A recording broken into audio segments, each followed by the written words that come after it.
Et si on prenait la douleur, avec humour, mais sans jamais négliger la science?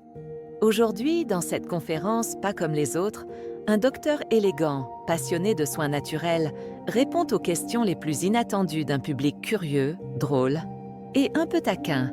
Entre plantes médicinales, remèdes oubliés et études cliniques sérieuses, il nous révèle les secrets naturels pour soulager les douleurs et réduire l'inflammation.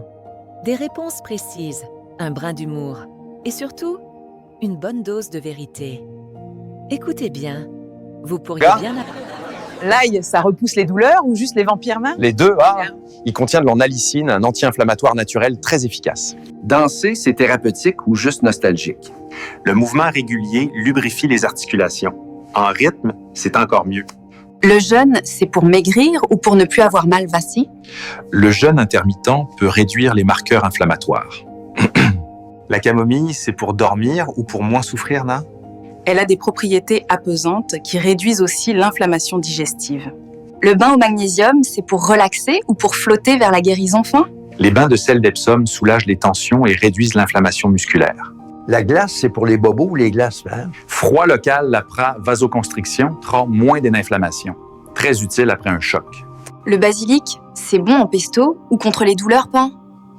Il contient de l'eugénol, un anti-inflammatoire naturel. Le moringa, c'est un aliment ou un médicament? Les deux. Il contient des composés qui réduisent l'inflammation articulaire. Marcher, c'est un médicament ou une excuse pour fuir va? C'est le mouvement qui soigne. La marche réduit la douleur chronique. Les douches froides, ça réveille ou ça soigne, Nathan? Les deux. Elles réduisent l'inflammation et boostonnent la circulation. Le rire, c'est un remède ou juste un sport facial d'Asia? Il libère des endorphines. C'est l'antidouleur le plus joyeux que je connaisse. Le vinaigre, c'est bon sur les salades, et sur les genoux, Le vinaigre de cidre a des propriétés anti-inflammatoires, surtout diluées. Respirer, ça soigne ou c'est juste zen? La respiration profonde active le nerf vague qui réduit l'inflammation. L'argile, ça tire la douleur, ou juste la peau poissée. Elle absorbe les toxines et apaise les inflammations localisées. L'eau citronnée, c'est détox ou antidouleur, via? Elle alcalinise le corps et réduit l'inflammation. Mais sans sucre, La cannelle, c'est bon pour les tartes ou pour les douleurs. Bonne nouvelle, elle contient des antioxydants qui réduisent l'inflammation. Une compresse chaude, c'est pour la douleur ou juste pour se dorloter tarin? Ça détend les muscles et améliore la circulation. Très efficace et agréable en bonus. Le miel, c'est pour la gorge ou pour adoucir les douleurs, Il a des propriétés anti-inflammatoires. En plus, ça rend les remèdes plus agréables. L'huile de lavande, c'est pour dormir ou pour calmer les douleurs, Agès? Les deux. Elle a un effet relaxant qui agit aussi sur les tensions musculaires. Le piment, c'est bon pour la douleur ou pour faire pleurer. La capsaïcine peut désensibiliser les nerfs de la douleur. Mais attention aux toilettes. L'ail, ça repousse les douleurs ou juste les vampires mains? Les deux, il contient de l'ornalicine, un anti-inflammatoire naturel très efficace. Et le lait? Ami ou ennemi? Chez certains adultes, c'est un faux ami, comme un ex toxique. Le surpoids joue-t-il vraiment un rôle, Pâté? Oui. Chaque kilo en trop est une petite usine à inflammation. Est-ce que dormir moins peut causer des inflammations que reins? Dormir 4 heures, c'est offrir un barbecue à vos cellules immunitaires. Et si je mange bio, c'est bon, Oui, mais pas si vous mangez bio, en criant devant la télé. Le stress, c'est juste dans la tête, non pas? Non, madame. C'est dans vos muscles, votre ventre et même vos genoux. Pourquoi les médicaments ne marchent plus sur mes douleurs, Parce que votre corps négocie avec des gangsters qu'on appelle cytokines. Et le gluten, c'est un coupable ou une légende urbaine vraie? Pour certains, c'est un ninja silencieux. Pour d'autres, juste du pain. Est-ce que le sucre cause vraiment l'inflammation, Paqui? Disons que votre soda est plus inflammatoire qu'un tweet politique. Pourquoi j'ai mal aux genoux alors que je marche tous les jours fêle? Parce qu'il ne pleure pas, mais vos cartilages crient famine en collagène.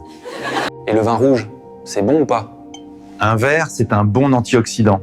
3, c'est un cocktail inflammatoire.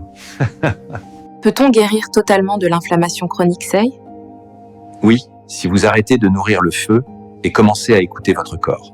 C'est quoi le vrai test pour savoir si je suis inflammé, Votre fatigue, votre digestion, votre humeur sont de meilleurs tests que Google. Je prends des anti-inflammatoires tous les jours. C'est mal, quoi? Votre foie pleure. Je sais bien de calmer, mais pas d'anesthésier la cause. Mon ventre gonfle. C'est de l'inflammation, pas? Probablement. Un microbiote fâché, ça se voit avant que ça se sente. Faut-il arrêter le café pour calmer les douleurs? Pas nécessairement. Mais évitez les 6 tasses stressées par jour. Pourquoi j'ai mal au dos sans raison, ça? Parce que votre inflammation adore s'inviter sans être invitée. Les oméga 3 peuvent vraiment aider, Crin? Ils sont comme des pompiers, les Ray. Ils calment l'incendie dans vos cellules. Et les produits chimiques dans les aliments? Certains déclenchent l'inflammation comme une fausse alarme, sauf qu'elle dure. J'ai mal après le sport. C'est grave, Dr. Vane? Si c'est tous les jours, c'est pas du sport, c'est un appel à l'aide. J'ai toujours mal quand je mange. C'est quoi, ben? Peut-être que votre intestin est en burn-out. Il demande des vacances. Vous voyez, la nature a souvent plus de réponses qu'on ne le croit. Et parfois, il suffit d'une bonne question et d'un bon docteur. Si vous avez aimé ce format, dites-le nous en commentaire, partagez cette vidéo à vos proches et surtout, abonnez-vous pour ne rien manquer des prochains épisodes. Prenez soin de vous, naturellement. À très bientôt.